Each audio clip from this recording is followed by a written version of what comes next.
Isso é um chapéu, galera. Isso é um chapéu. É o famoso chapéu.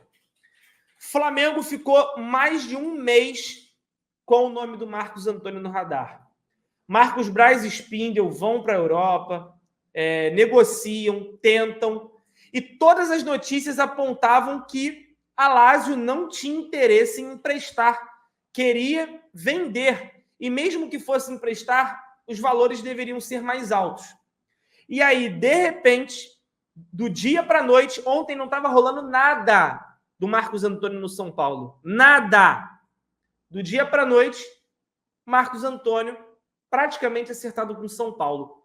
E o que chama ainda mais a atenção é o fato de que são nos mesmos moldes de que o Flamengo estava tentando contratar o Marcos Antônio. E aí aqui eu vou dizer algumas coisas para vocês, tá? Primeiro, não é de se preocupar, porque realmente não é um jogadoraço. Porra, caralho, perdemos o melhor jogador do futebol brasileiro. Não, não é de desesperar. O que preocupa é o fato do Flamengo se arrastar durante toda uma janela em busca desse cara, tratar a função como uma prioridade dentro de casa e, no final das contas, não fechar com ninguém. Porque essa, para mim, é a verdade. Para mim, o Flamengo não vai fechar com ninguém para ser um primeiro volante reserva, tá? Primeiro ou segundo volante, vocês entendam como quiser. Vamos dizer volante.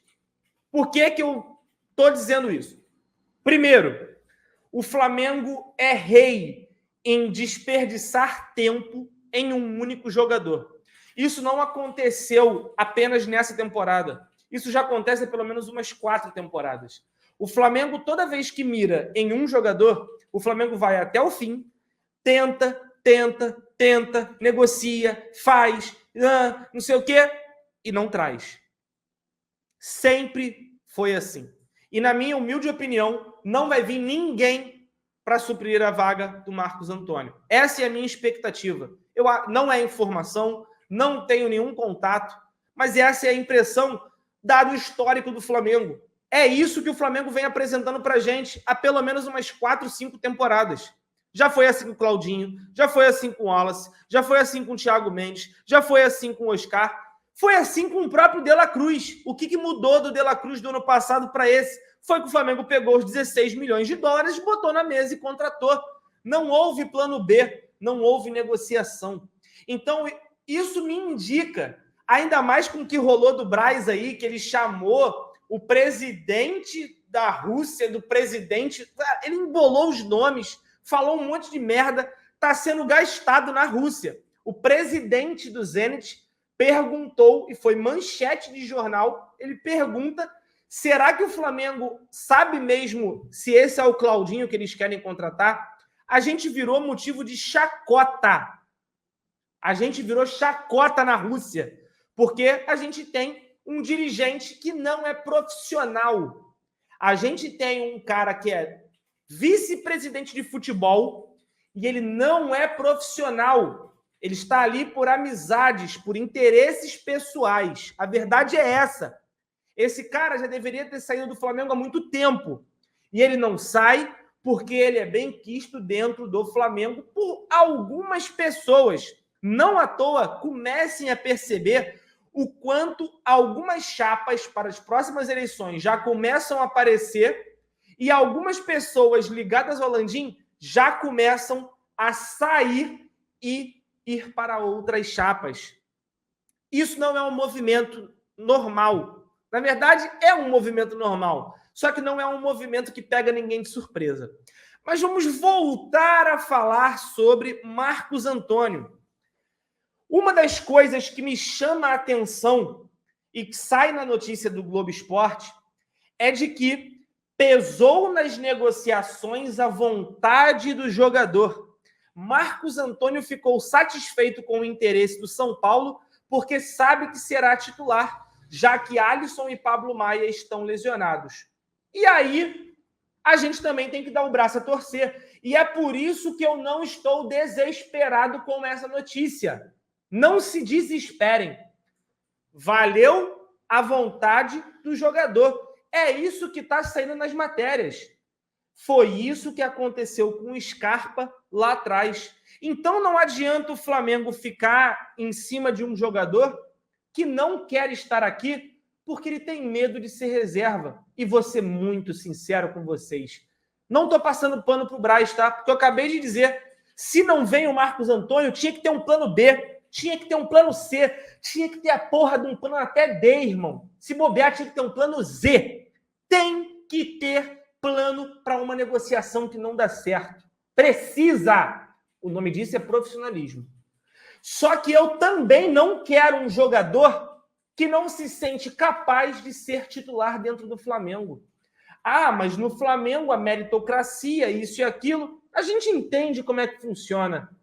Mas mesmo assim, um jogador é capaz de chegar aqui e tomar uma titularidade.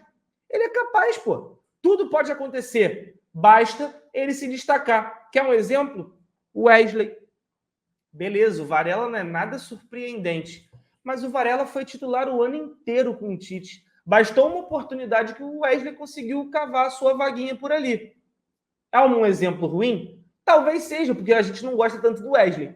Mas oportunidade existe. Davi Luiz agarrou a oportunidade, gente. O cara hoje tomou a vaga do Léo Pereira, né? Fechou.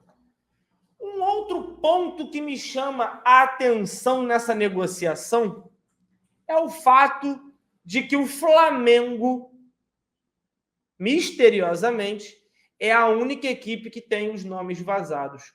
Durante toda a negociação, em nenhum momento vazou que o São Paulo também havia interesse no jogador. As coisas dentro do Flamengo, às vezes, não vão para frente, porque dentro do Flamengo tem pessoas que jogam contra o próprio clube. Não são apenas os jornalistas, não. Eu acho que o jornalista faz apenas o seu trabalho. Não ache que, eu sou flamenguista. O jornalista não é flamenguista. Porque ele vai colocar sempre o dinheiro no bolso e o sustento antes do clube. Existem até alguns que são, e eu posso afirmar para vocês. Quer um exemplo? Fred Gomes, do GE. Eu já vi o Fred Gomes, nas férias dele, no Engenhão, num clássico Flamengo e Botafogo, assistindo o Flamengo, dentro da torcida do Flamengo, bêbado. Eu já vi, o cara tá nas férias dele, curtindo. Ele é flamenguista, e não foi uma vez só não, tá? Eu já vi, várias e várias e várias vezes. Só que, galera, entendam, toda vez que vaza, atrapalha uma negociação. E saibam, quem vaza, vaza porque quer. Não é porque vai prejudicar o Flamengo, não. Vaza porque quer. E isso está atrapalhando muito a nossa vida. O jornalista faz lá a parte dele, noticia. Irmão, faz o que você bem entender, tá? Beleza. Mas isso atrapalha. Então, assim, não acho o fim dos tempos a gente perder o Marcos Antônio. Para mim, é o fim dos tempos o Flamengo não ter uma solução de imediato a isso. Sabe por quê? O Cruzeiro fez diversas contratações, algumas delas, inclusive, já até estrearam. Provavelmente alguns de vocês tiveram a oportunidade de assistir Botafogo e Palmeiras. Eu não assisti o jogo, estava fazendo coisa melhor da minha vida. Mas o Felipe Anderson já até estreou, cara. O cara foi contratado há mó tempão. Já chegou, treinou, foi anunciado, já até jogou. No Flamengo, as coisas elas são muito morosas, porque eles entendem com que o elenco que a gente possui hoje é o suficiente. E eu posso te afirmar, cara, não é. O elenco nunca é suficiente, porque existe sempre uma oportunidade de você melhorar o seu time. E não estou dizendo apenas para você olhar a nível de elenco, não.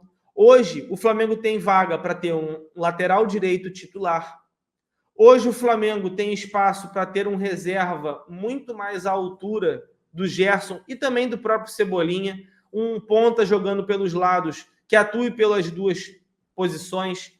Hoje, o Flamengo precisa de um reserva para o Arrascaeta. A gente não tem esse reserva do Arrascaeta. Então, a gente percebeu que durante a Copa América, a gente, porque não tinha um reserva